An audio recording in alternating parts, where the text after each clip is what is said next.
In this video, I'm gonna teach you how to drift in Gran Turismo 7 with a steering wheel. This can be challenging, however, it is definitely achievable with practice and the right approach. Unlike some other sim racing games, Gran Turismo 7's physics can feel a bit snappy when it comes to oversteer, so a smooth and precise input is key. So I'm gonna give you a breakdown of the fundamentals along with some tips and settings, but keep in mind that for this video I'm not going to go super in-depth. This is simply an introduction on how it feels and what you can change in order to get into drifting.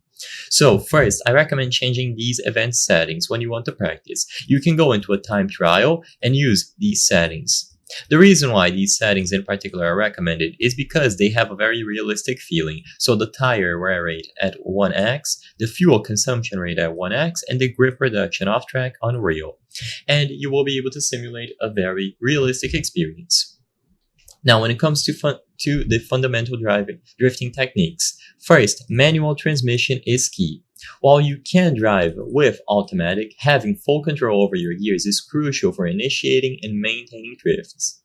You should be aware of the initiation techniques. First, you have the Scandinavian flick. This is a popular and effective way to initiate a drift. So when you approach the corner, quickly turn the wheel away from the corner. So you turn left for a right-hand corner, then quickly turn it into the corner, and this will destabilize the car and get the rear end sliding. For powerful rear-wheel drive cars, you can often initiate a drift by simply applying a sudden burst of throttle mid-corner to break traction. You have the brake and the handbrake kick and the clutch kick. And besides this, you have the core skills of maintaining the drift by usually counter-steering. So this is the most critical part.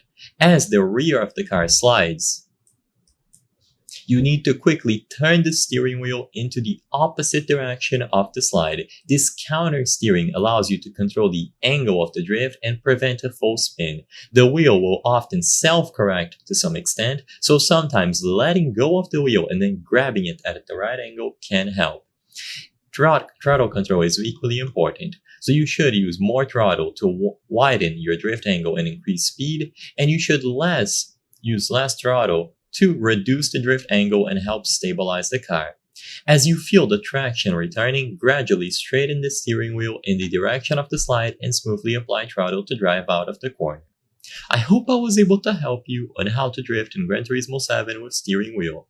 If this video helped you, please be sure to leave a like and subscribe for more very easy tips. Thank you for watching.